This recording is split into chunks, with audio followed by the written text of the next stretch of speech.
Okay, cool. All right, so Oseo Nagada, Taladu Dagoto. Hello, everybody. My name is Dr. James Wagnon. I serve AISES currently as the Senior Program Officer for Scholarships and Internships. I'm Cherokee Nation citizen from Tahlequah, Oklahoma. And yeah, I'm happy to be here tonight. We'll be talking about scholarship essays, specifically how do you craft a scholarship essay? How do you make it compelling? What are the reviewers and our partners looking for? And essentially, how do you make yourself a strong applicant to receive one of these scholarship essays? Anita, I don't know if I don't want to put you on the spot. I don't know if you want to introduce yourself or Oh, it's all right. You go right ahead. This is all you, JJ. All right, let's keep it moving. All right, so just a little bit of an overview. So we'll kind of touch base on why scholarship essays are important. I know it's everyone's favorite topic, especially gathering documents, getting all this together, publishing it, doing all that. But we'll cover why it's important, and again, what the scholarship committees are looking for. I will kind of give you some tips on how to structure a solid essay for impact. I'll share some examples. So these are examples that we've pulled directly from current scholars. I believe I use an ATA scholar, an A.T. Anderson scholar, as well as a Google Scholar recipient. So we're pulling real examples that you're seeing to kind of emphasize that point about structure. And then also, I think writing for authenticity, it's great, right? If we can check these boxes, it's another thing if we can make it in your voice and your story and let that come out because everybody has a story. And then, yeah, we'll wrap up with some question and answers because this is a process between gathering all the documentation and the essays. It is a process, and we definitely don't want anybody to feel stressed out with this because you, as the applicant, have enough going on. And yeah, we just want to make sure that this whole entire process is just as stress-free and streamlined for you as possible. So with that, we'll keep it moving. So why are these scholarship essays so important, right? So, first things first, they set you apart. I think when I think about this, I really think it's your thumbprint, your opportunity to showcase what is it that is strengthening you as an individual. I think oftentimes we kind of get caught up with GPAs and our extracurriculars and those things, but everybody has those. And so, what is it that's making you unique as you're applying for? So again, they're setting you apart, especially when we're going beyond the GPAs and the extracurriculars, which is great because you want to be noticed and set apart throughout this process. I think the biggest thing for me, and especially for a lot of us and that come from our indigenous communities, it's telling your story. This is your chance to explain your goals, your passions, the challenges you face, the obstacles that you've overcome, really your moment to speak directly to the stakeholders as well as the reviewers of your story, how powerful your story is, and yeah, why you should be funded. And then also to that point, they're influencing decisions. And what I mean by that is I think in a nutshell, we love our students, we love all of our students, and we want them to all have that opportunity to be funded because it's important. You guys are the future generations of everything. I think brilliant minds. But, fortunately, unfortunately, our reviewers are still operating off of a rubric, a grading rubric, so to speak. And there are specific things that our partners are looking for. And so they really can take, what you're talking about from a good essay to a great essay. And last but not least, funding. These institutions are not getting cheaper. And along with the rest of everything in the world, right?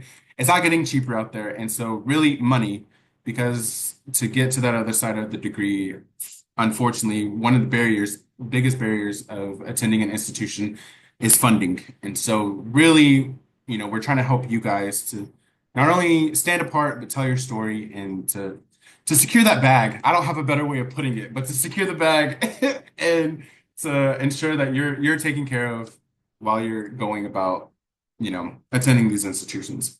So what are scholarship committees looking for? Well, if I had to highlight, 5 points, I would really emphasize these 5 things. So clear goals. I think it's great that you want to apply for scholarships, but what are your aspirations? This is really your chance to, again, tell your story and show, what are you wanting to do with this degree as far as scholarship? What can it do to help? And that kind of ties into impact. I cannot stress that word enough. How are you going to utilize this degree to contribute to our community? That's really, if I could underline, highlight, and stress and stress and stress to everybody, it's, if this partner is investing in you, so to speak, um, what are you going to do with it? I think it's great that we can go when you can get this job, and I think it's great when you can go and make a good living for yourself. But in doing so, what are you adding back to your community? What are you giving back to your community? Because a lot of times we don't pursue these things for ourselves. And so, yeah, what are you contributing to your community? Again, to the personal story, what makes you unique? I do not care who you are. I don't care what letters you have behind your name. I don't really care, what your background is. Everybody has a story, has something that makes them unique. And in doing so, how do you polish, so to speak, that resilience and that growth to come out about the challenges that you've overcome? Because everybody has. Let's let Ariel in, excuse me. Because everybody has with challenges. It's part of life, right? Unfortunately, that it's part of life that you're going to overcome challenges. It's just the way it is, unfortunately. But how are you dealing with those things, when it comes to those barriers? And last, something that I emphasize, but I really don't want to stress too much about it, is just solid writing, right? Is it engaging? Are you able to kind of cultivate that story and package it in a way that's well organized, that's free from grammatical errors, and is coming across well? Because I think we can all agree there's nothing that's a little bit distracting, so to speak, when, you're reading a story or you're trying to get the essence of a person and there's a lot of grammatical errors. So yeah, we want to make sure that your story is reviewed, it's well organized and free of grammatical errors. So I know getting back to the basics of English class is not the fun. Fun is for everybody. But really, in order to simplify it for you, if I could, break this down the best I could for you, it's going back to those fundamentals as far as structuring. I know that we all come from different types of backgrounds with writing.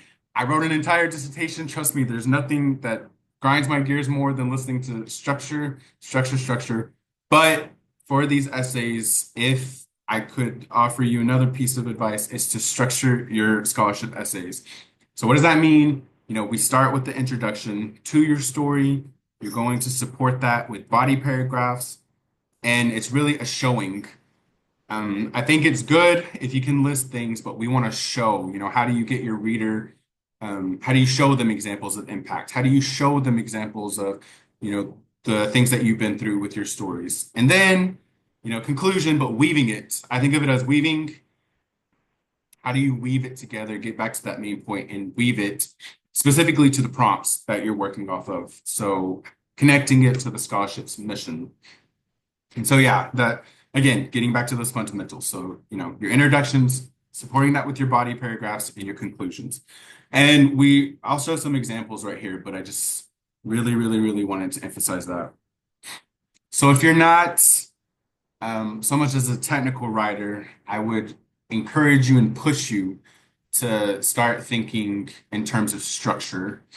Um, Not to fit your story into those structures, but to guide. It's to guide your story so that it makes it easier for the readers and people who are reviewing your essays. Makes it a little bit, yeah, easier to read.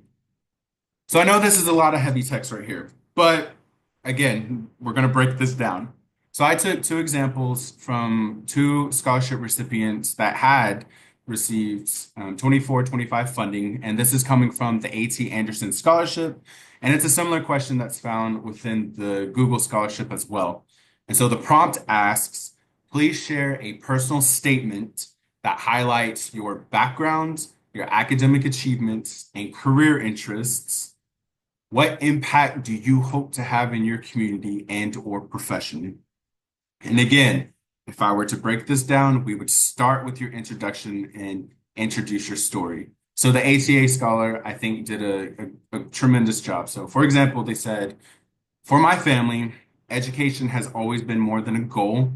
It has been an act of survival. My grandmother was taken from her home at the age of 6 and placed in an Indian boarding school where she was forbidden to speak her language. She never let us forget that knowledge is one thing that can never be taken away. That's powerful, right? Like right off the bat, you're hooked because that's powerful. For a lot of us, right, we have that historical trauma. You're bringing the teachings from previous generations. There's a lot of power, I think, that immediately is invoked at the beginning. Similarly, with the Google Scholarship recipient, they say, my entire life I have been focused on one goal. It is the core of who I am, and I strive every day to work towards it. This goal is to help to create a sustainable and aligned future for all life. This has always been the source of my motivation, my anchor to my culture, as well as simply who I am. The reason this is so important is because I was taught by my elders that it is my cultural duty to find the best way to fulfill this mission.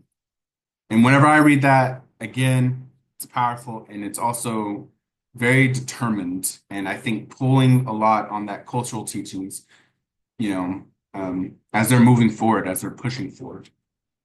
So yeah, again, introduction, having a solid introduction, and also ensuring that we're hitting upon those points, right? Giving a little bit about your background, the academic achievement, what your career interests are. And mind you, these were kind of cut pieced for the sake of space, but they each kind of got into that background and that academic achievement. And mostly like what impact are they wanting to have? What are they wanting to do with these degrees? So we'll keep it moving. So again, body paragraphs, right? Showing your experiences, showing that impact with specific examples. So it's great, right, that the ATA scholar talked about a little bit about their background, where their grandmother was coming from. And then they just continued that. So the example they gave is saying, like, growing up, I carried my grandmother's words with me, but I didn't fully understand their meaning until I faced my own struggles. Moving from my tribal community to a predominantly white high school was a shock. The traditions that shaped me, our language, our ceremonies, our way of seeing the world, were suddenly unfamiliar in my new environment.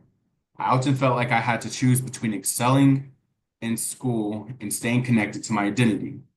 However, instead of letting this challenge distance me from my culture, I found strength in it. I became involved in my school's Native American student organization, where I created cultural awareness events and mentored younger students struggling with the same feelings of isolation.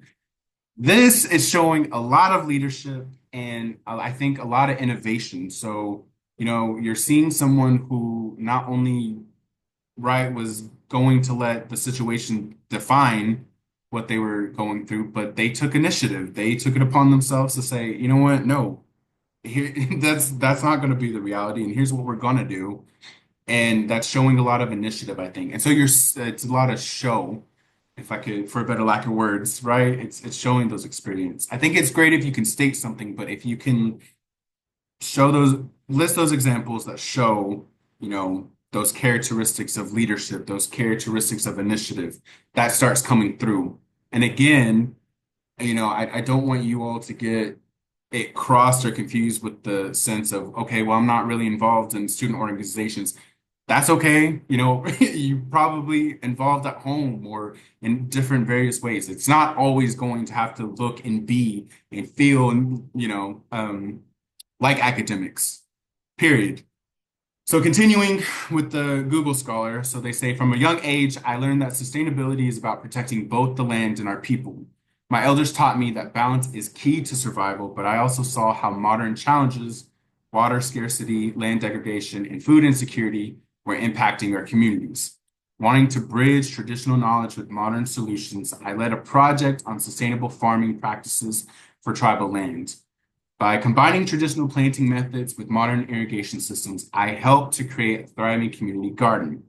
This experience reinforced my belief that Indigenous voices must lead environmental solutions.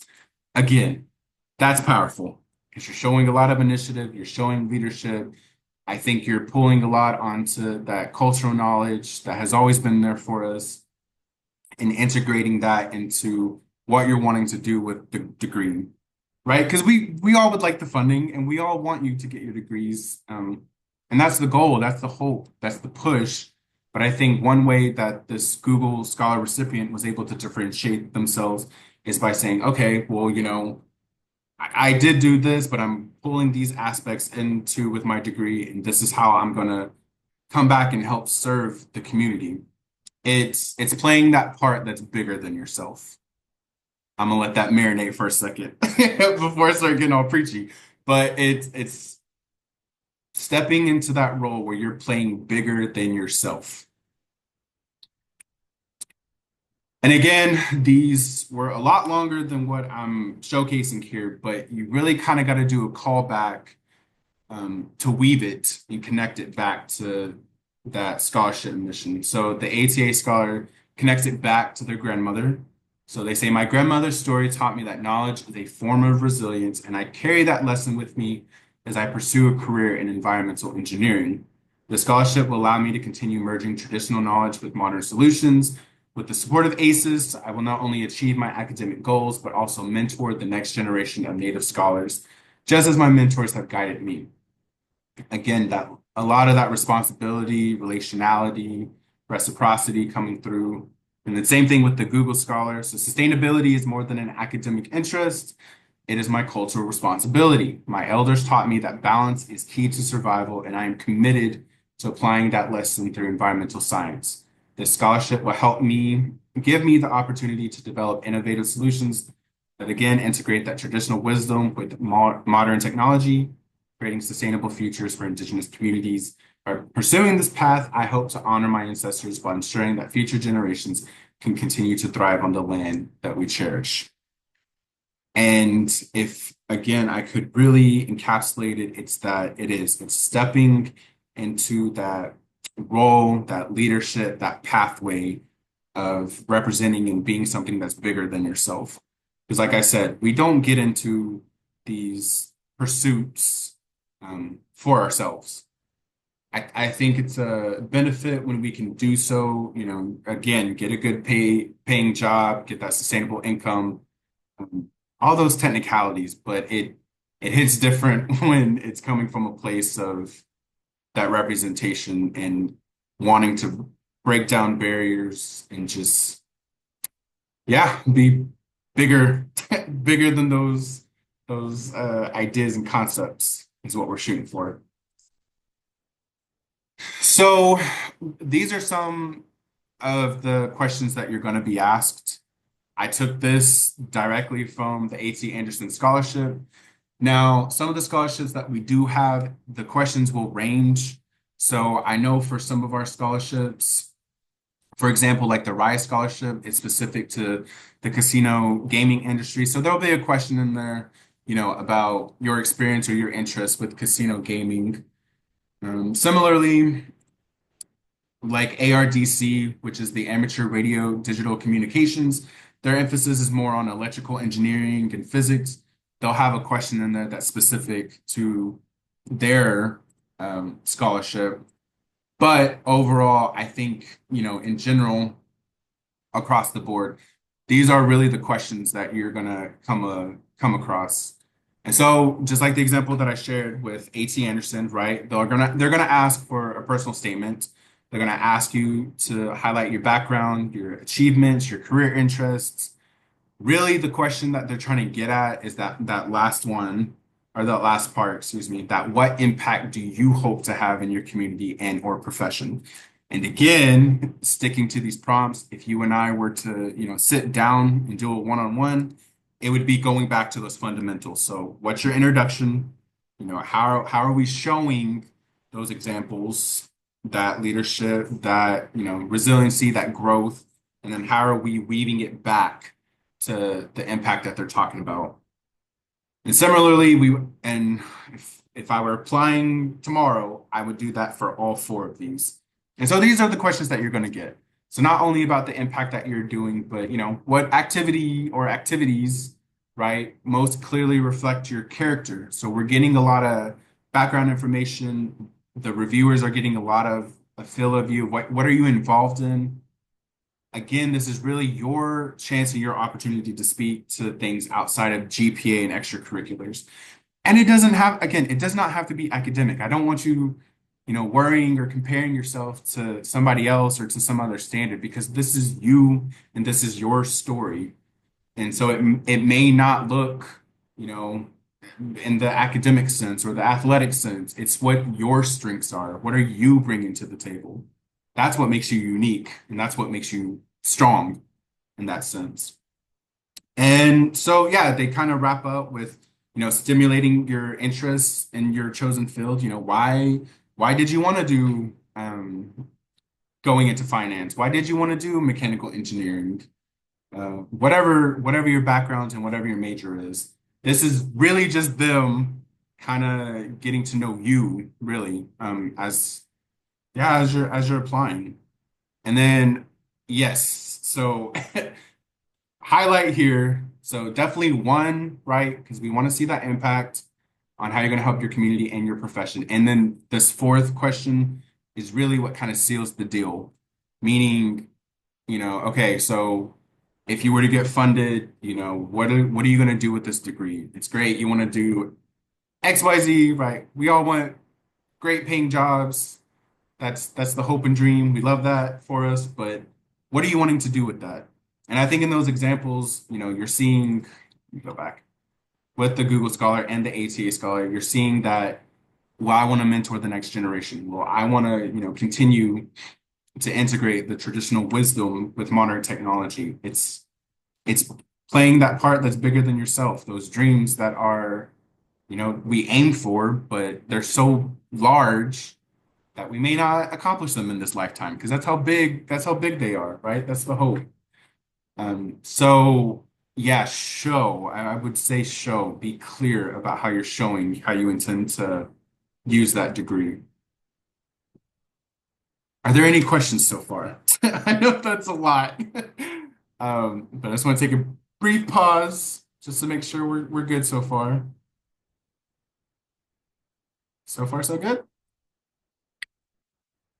All right, all right, all right. We'll keep it moving. If you have any questions, definitely put it in the chat and we'll have a Q&A after this as well. So I think something that you've heard me emphasize and re-emphasize, right, is you don't want to be broad. So here are some common things that you need to look out for as you're doing your scholarship essays, right? So for example, right, if on that prompt when they ask you, how do you intend to use your degree or your activities, you can't just be, well, I love STEM. It's interesting. That's great. I think STEM's interesting too. But why? What experience made you love it? I can recall some of the reviewers had talked about what stood out to them was, one of our students had mentioned they can recall a memory as early as like 4 when they were playing with Legos and taking them apart and putting them together. They just remember, always being interested in like puzzles and working with their hands and that was really what was gearing them towards their wanting to do engineering. And, the reviewers love that story because, again, you're showing and you're getting that sense from that student, that passion where they're coming from. And that it's always been there, right? It's been there for as long as they can literally remember. And so I definitely would say, don't do too generic. Um, you love STEM. Why do you love STEM? Again, going back to that introduction, right? Body and weaving it. Really try to stay away from the cliches. And not that giving back to our communities are cliches, but again, you don't want something that's too general. You don't want to say, well, I want to give back to my community. Okay, well, how are you doing that now? And if you're busy, because I know a lot of students, right, can't solely focus on class sometimes because life what are you doing at work or what are you dreaming about? How what what do you envision for the future if, given this opportunity? What does that look like for you in terms of that reciprocity to being able to give back? Because maybe it isn't right now because you got to keep the lights on, right? You're busy with work, all these things. But how do you show that? How do you show that you're wanting to give back to your community? Whether they're examples that you're working with right now, or whether, it's that dream, it's that hope that you're pushing for with futurity. So just making sure that you show it, I think is the point. And then I also have to emphasize this with our stories. I think oftentimes, right, it can come with a lot of struggle. Because that's life. It's messy, it's blurred, it doesn't make a lot of sense sometimes.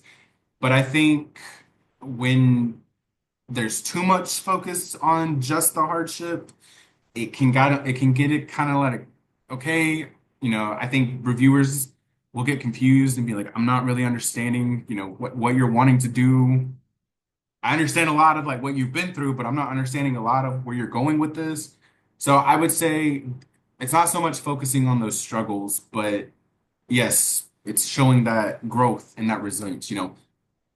Yes, this happened in my life, but here's what I've taken from it, and here's what how I'm utilizing it. It's turning right, using those lemons, making lemonade. I probably should have simplified it as easy as that. You're taking those lemons and you're making lemonade. Um, so yeah, I would emphasize that yes, tell your story, but don't do so without, speaking to the growth and resilience because we've all grown. You've grown in different ways, small and big ways, and so definitely show that.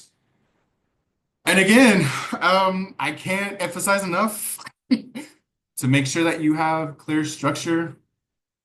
I can't tell you how many times, after our reviewers go through and they can leave comments on the applications where, they'll say, oh, like it was there, the story was there, I was with the student, and the flow, it just didn't flow, it didn't come across well, all because of the structure. And again, I know it's not English class, and if you love English and you love writing, cool, great, awesome.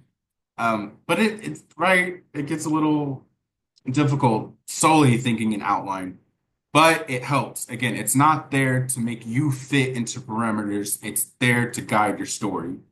And so whenever you're seeing these prompts, when you're going back to these prompts, I would just emphasize, think of, okay, creating your outline, your intro, your body paragraphs, how are you supporting that? How are you showing that? And then how do I weave this together to connect back to these questions, these prompts, to make sure that you're answering them? So structure, structure, structure. Yes. And to kind of wrap this up again, I think, you know, don't be afraid, I think, to insert yourself. I think you all are very intelligent, you have brilliant minds, and you have a story to tell. That's what's going to set you apart, and that's what's going to make you unique.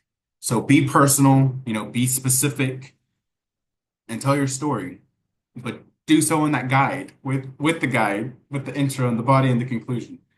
Um, and to show impact again, if at the national conference, whenever I was doing this presentation similar to this, that is the one thing I emphasized to everybody in the audience. It was, how do you show impact? How do you show, that dream, that goal of what you're wanting to do? And so, yeah, demonstrate that within your stories. Revise and get feedback. Um, I write a lot. I've helped, publish articles, and every single time you think it's great, there's always feedback and room for improvement. Hence, rough draft. I think if I can offer one piece of advice here, it's really get out of your own way in the sense of don't worry about it being perfect. I can struggle a lot with perfectionism if I'm not careful or if I get in my own head, but that's literally why it's called a rough draft. Just put it out there, get it out there. As you're reading it out loud, you can always come back and refine. Um, and revise. Definitely get a fresh set of eyes. We're here for you. We actually have a one-on-one coming up in April. I'll talk a little bit more about that in a second. But we're here for you. But revise, friends, mentors, writing centers, whatever you got to do to get a fresh pair of eyes on it to, yeah, read what you're writing. And then deadlines. April 30th is the deadline to have everything submitted for your scholarships. May 7th will be the last day for your letters of rec. Two, you need two for each scholarship. We had talked about that at the letter of rec webinar, but April 30th, April 30th, April 30th. Once I insert it into the Oasis portal and give it the deadline that we want, it cuts off at 11:59 Central Time, so or Eastern Time, sorry. So get your stuff set. When are you gonna draft? Back to that body, body, the intro, the body, the conclusion. When are you gonna draft it? I would even go as far as when you're gonna send it, when you're gonna revise it. Like I said, there's always room for improvements. Don't ever think it's perfect. Um, yes, so get help, get it revised. Because you want that story to come out. You don't want your reader, your reviewer to be going back and forth about the grammatical errors. So definitely get it polished. Anita, I don't know if you have any gold nuggets you want to sprinkle in there. I know I'm at 30 minutes and our attention spans kind of get a little iffy towards the end. So I don't know I if you thought have any. this was wonderful. Did you see the chat question? I'm just now looking up at that. Did you have any advice how to showcase that you are special or would be a good fit for the opportunity? Let me see. My little thing is in the way. Oh, when you feel like everyone who is applying is equally as unique and deserving as you. That's a good question. Like, did you see that one? Yeah, do you want to take a go at it? And then I'll come. Have I just any want to get a drink advice? because I've been talking this whole time. Yes, how to showcase that you are special or would be a good fit. I think, Ariel, just as Dr. JJ had mentioned in the beginning, everyone has, just like this slide said, everyone has their own personal story, which makes you unique. So if you can bring some of your personal experience into the essay prompts, um, and like JJ had mentioned, specific examples of why this or when that, where, things like that, that really shows the reviewers who you are as a person, instead of being vague, um, like he said to not do, you know, give a little snippet of a specific example, just like the example he used. This one scholar had mentioned they knew they liked STEM and engineering ever since they could remember playing Legos when they were 4 years old. I know you probably have things like that in your past, maybe not from when you were four, but same thing. Uh, and the same when he mentioned with overcoming obstacles. If you can think of something that has happened in your life that, maybe wasn't so great, explain how you got through that. Was that through um, your caregivers? Was that through your community? Was that through, something cultural that you got through that help you figure out, why that happened in your life and what you learned from it, how you grew from it, specific things like that. And that's what makes you stand out, from everyone else is to be really, truly you, um, and just tell your story, like he said. I hope that helps. I could not have said Yes, that it better does. Thank myself. you. Okay. And Ariel, what I will say too, or what I was going to share, is even if you aren't sure, yeah. So we still have time for Q&A. So please put them in the chat, ask away, interrupt us. We're here for you. But I just wanted to kind of highlight this real quick, specifically this. So our team is going to be available every Friday in April from 1 to 5, and this is them right here. Um, yeah, and so we'll be available, every hour on the hour, every Friday. And so if you're struggling with any of this and you're worried or you're just like this isn't clear, or if you want us to read and review, or that is the perfect time to do This is one of the so. best questions I've ever seen in the chat. Are we writing for white people or fellow natives? I know, odd question. No, it's a great question. It's not odd at all. I love that. It's both. So I say Mm. that, so it's going to be a mix of both. So when we do reviewers or ask for the call for reviewers, it'll be both. So these are people who are experts who have had 5 to 10 years in STEM field, can both be a mix of native and non-native. As far as stakeholders go, like the actual people, like Google, like, firsts, those tend to be non-native, but I think reviewers are the ones that are boosting you guys in a sense, if that makes sense. So more so when it comes to the reviewers, it's more so I would say fellow natives that we're boosting to um, non-natives because these are like the organizations and the companies in that sense. Does that make sense? So it's a both end. Right. Do you And understand what he's saying? Like yes. the reviewers are different from like the people who are actually giving the scholarship, right? Like Google is giving the scholarships, but they have different reviewers that don't work for Google, correct? Yeah, Okay. and it'll be a yeah. So it's a mix. But like I But had you said see earlier, the yeah, oh go uh, ahead. no, I was gonna say, so like I had shared earlier, but everybody that signs up as a reviewer for us, regardless of their background, how long they've been doing this, every single person gets uh a prompts, A they rubric. get scored. Yeah. Yes, a scoring Yeah. rubric. So everybody, we train them on, specifically what we're looking for, anything to look out for, what stands out. So, and all applications are reviewed and scored twice. We take the average of those, and yeah, that's how we do the Mhm. scoring. And I just wanted to remind you both that the examples that he used on those essay prompts, the stories and the paragraphs that won the reviewers over and the initial scholarship awards, they were of cultural significance. So those stories do stand out And that's what's great about, as you they should. being Yeah.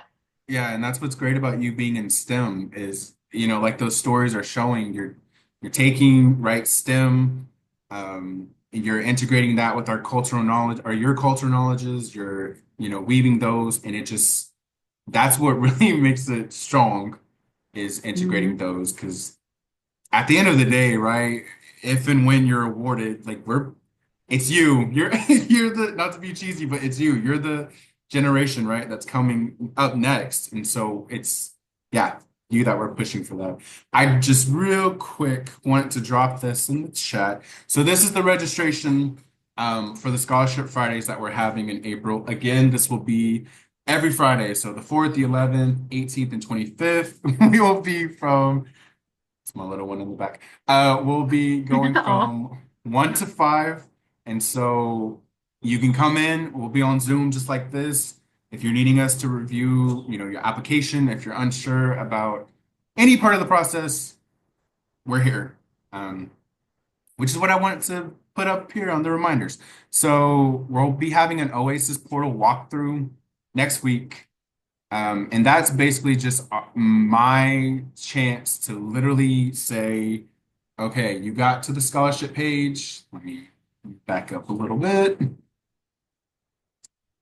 I'm gonna share this. I know I'll be sharing it next week, but just so we're all, let's see. Okay, can you guys see this one? I hope. Okay, so on this page, right? So if you go to AISES scholarships right now, you'll see the countdown, the clock countdown. You'll see the current scholarships that we're offering. And this is going to be from, again, from Accenture, A.T. Anderson, which was the example that I had showed, ARDC, Rise, Stellantis, Google, FIRS, Sports and Technology. Anyway, but next week when we get on that apply today button, and then this is where I will walk you through with accessing it being linked, your eligibility being linked to the scholarships that you're eligible for, and how to start adding all those things that you need, like your transcripts, those letters of rec, and that's on the website as well. So our requirements, the checklist, yeah, all those things. And Ariel asked if our webinar link is on the ACES website.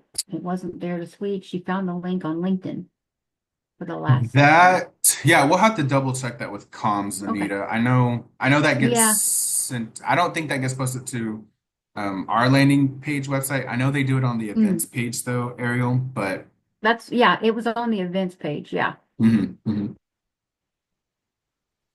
it's a little confusing, but yeah. Okay, so again, the ACES portal walkthrough, and then I really would encourage you all to attend March 26th.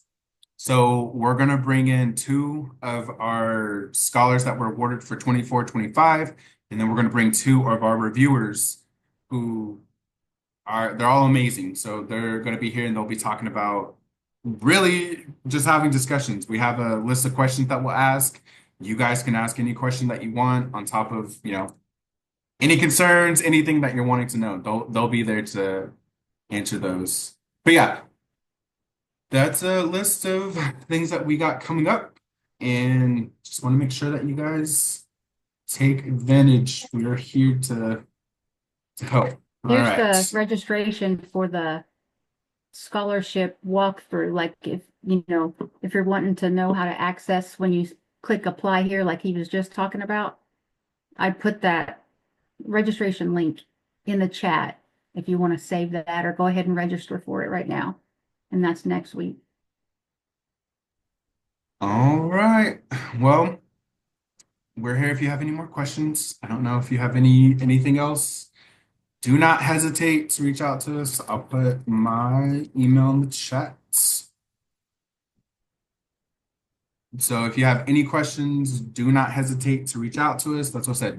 That's what we're here for. So yeah, if anyone has any other questions, you can ask away or you can type. But we will be here.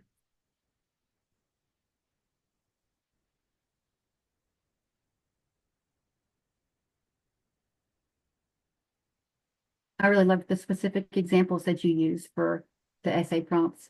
That really brings it to life for other, potential scholarship recipients. Like, oh man, what do I put? My stories aren't It's cool. Yes, they are. Your stories are cool. Yes, both of you. You have cool stories, I promise. it's funny. Whenever I was, putting this together and trying to find examples, like I would almost have to kind of tell myself to wake up because I was just reading it. I was just rereading them and I Yeah. was like, oh, this is Keep I on. was like, Yeah, keep reading the whole yeah, and I thing. had to be Yeah. like, oh yeah, I'm supposed to be doing this for work. But yeah. All right. Well, I'm so All glad you both right. made it tonight.